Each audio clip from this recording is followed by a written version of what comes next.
The golden sun set over Warri, casting an orange glow over the dusty streets. Laughter echoes as children run barefoot, kicking up tiny clouds of dust. The camera zooms in on two little girls, Ese and Ogaga, playing under the shade of an old mango tree, their small hands sticky with mango juice. Ese, with neatly plaited hair and a bright pink dress, wipes her mouth with the back of her hand, smiling mischievously. Ogaga, wearing a faded but neatly ironed gown, giggles as she tosses her mango seed aside. Ese, grinning, Ogaga, if we eat mango every day, we will turn into mangoes.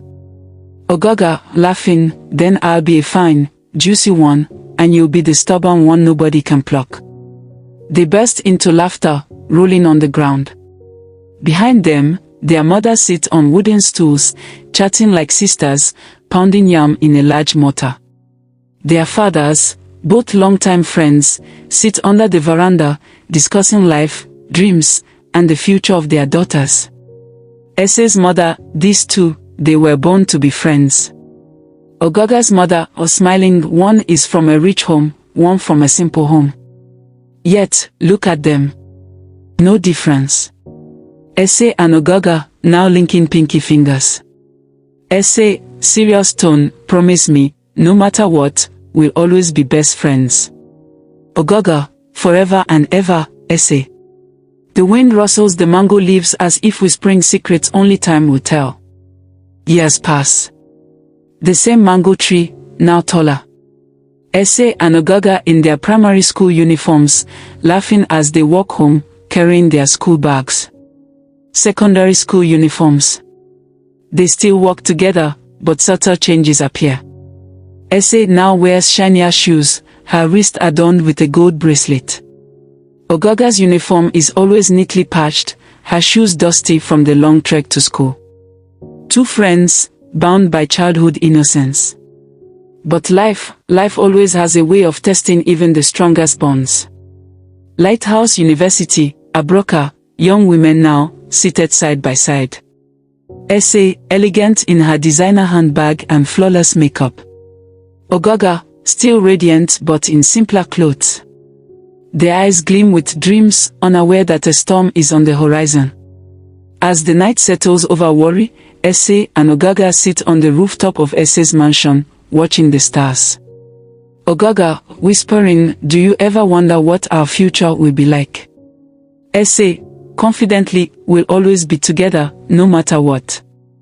The gates of Lighthouse University, Abroka, swing open as students pour in. Laughter, chatter, and the honking of kicking napep's tricycles fill the air. A sleek black car pulls up in front of the lecture hall. The door opens, and out steps Ese, dressed in an elegant designer outfit, her long, silky wig cascading down her back like a river of gold. A few steps away, Ogaga climbs down from a packed kiki napep, adjusting her affordable but neatly pressed dress. Her hair is in simple braids, and her only accessories are confidence and a warm smile. The friendship continues.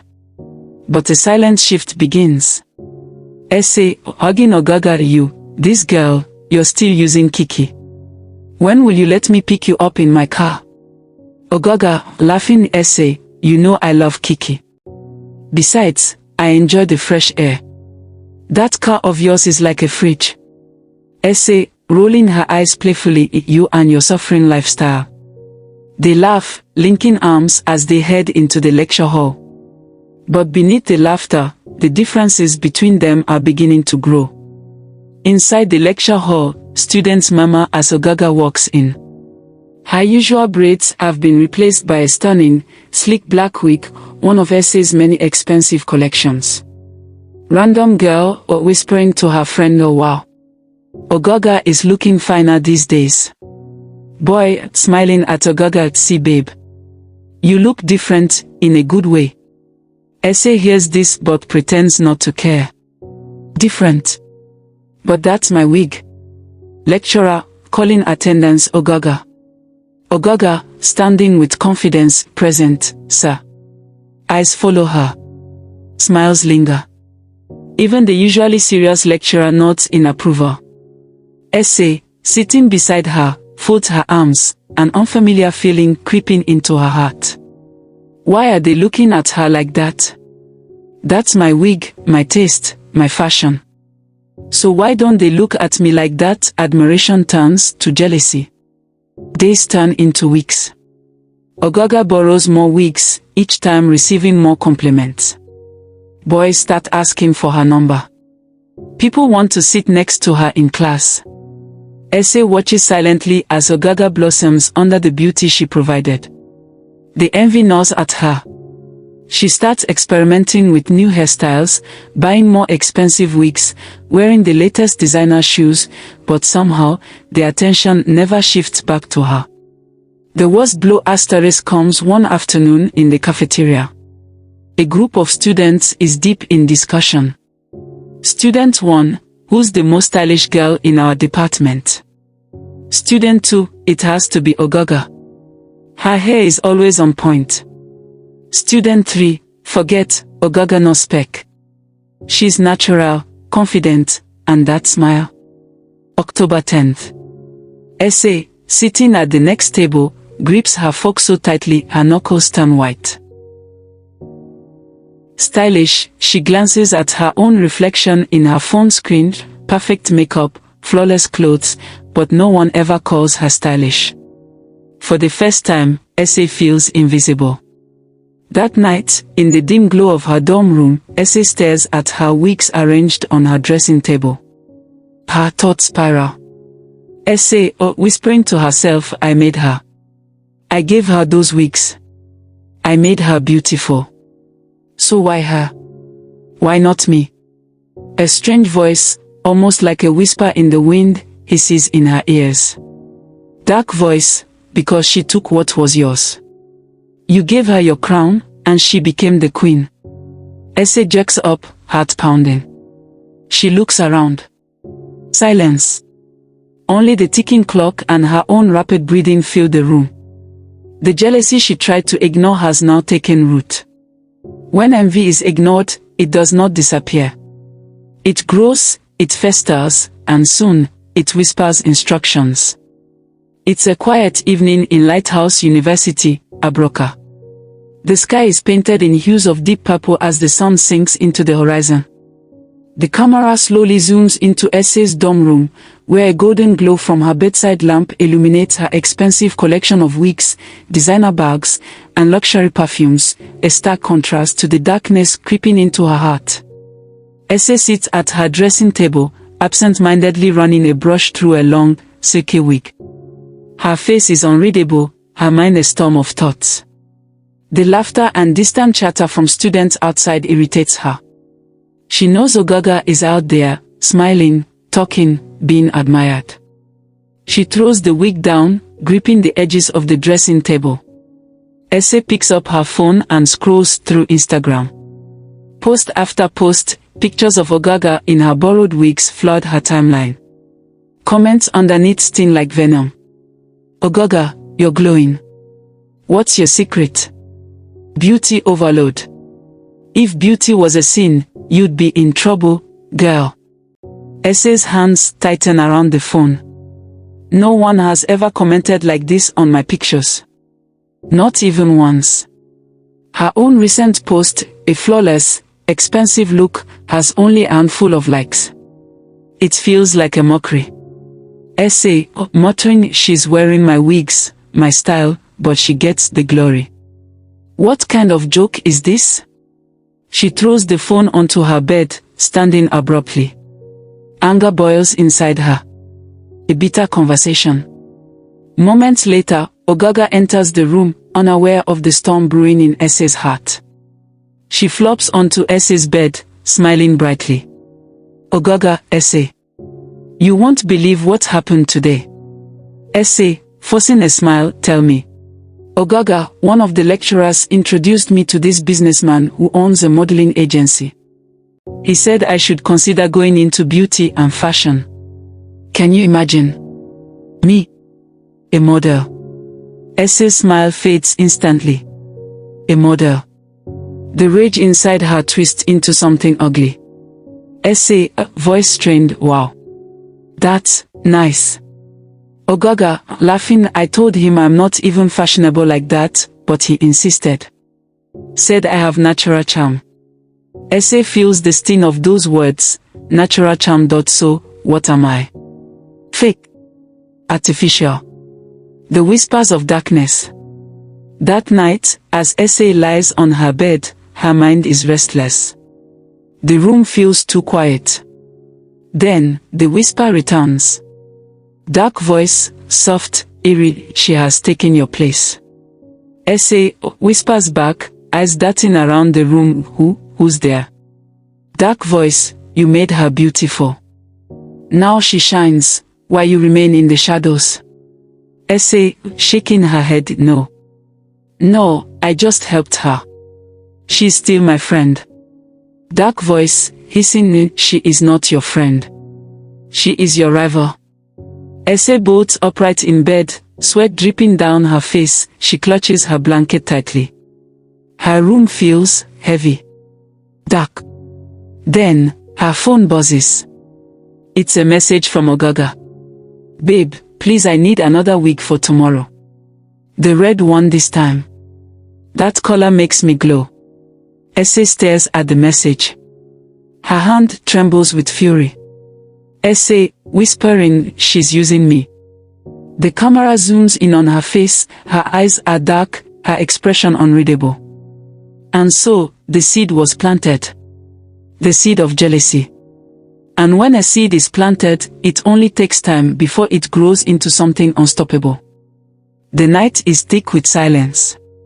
A single kerosene lantern flickers weakly in Essay's dorm room, casting shadows that dance eerily on the walls.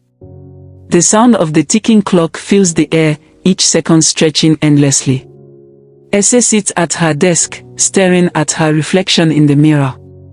Her once radiant eyes are dark and sunken, her once flawless skin now glistening with sweat.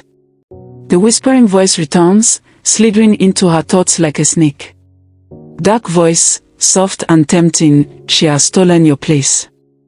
You gave her your beauty, and now she shines while you fade.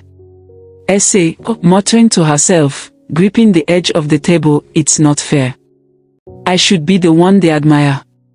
I should be the one with the attention. Dark voice, hissing, then take it back.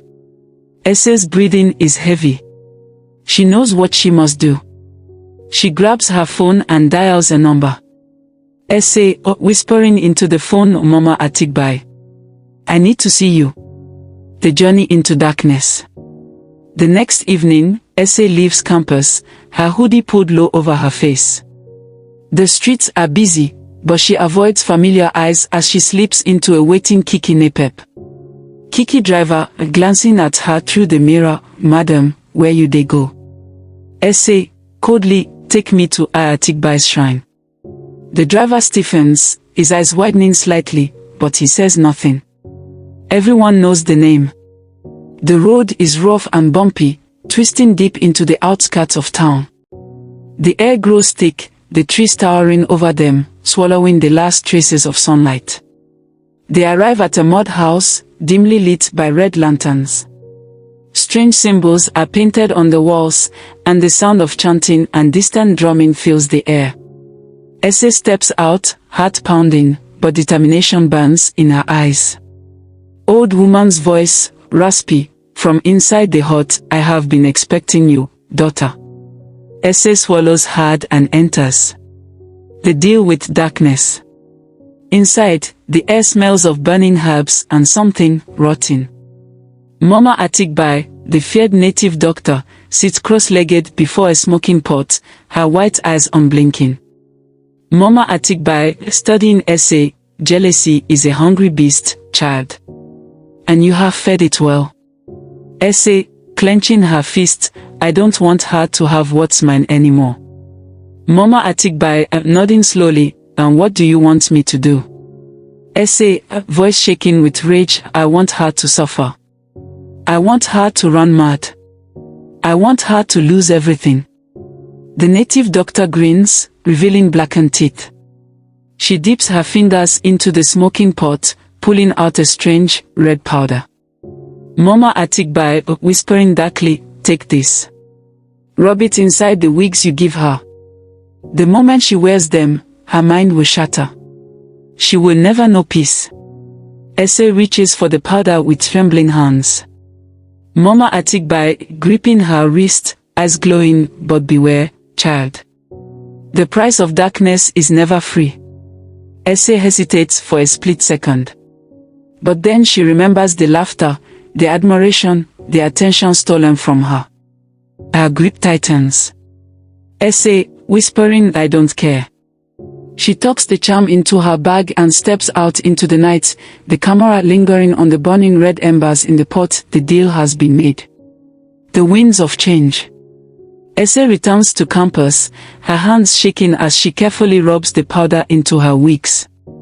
The air around her feels different, it charged with something unnatural. The whispers no longer haunt her. Instead, they laugh. Dark voice, satisfied, amused. "Now, let the games begin." She packs one of the wigs carefully, ready for Ogaga to wear. The seed of jealousy had blossomed. And now, the fruit of darkness was ready to be tasted. Will Ogaga falls into this trap or be sensitive to dodge it? Watch out for part 2 dropping next. Don't forget to subscribe to our growing community and turn on your post notifications for more interesting storytelling videos from us. God bless you. We have a playlist of thrilling videos spiced up for you. Feel free to check them out.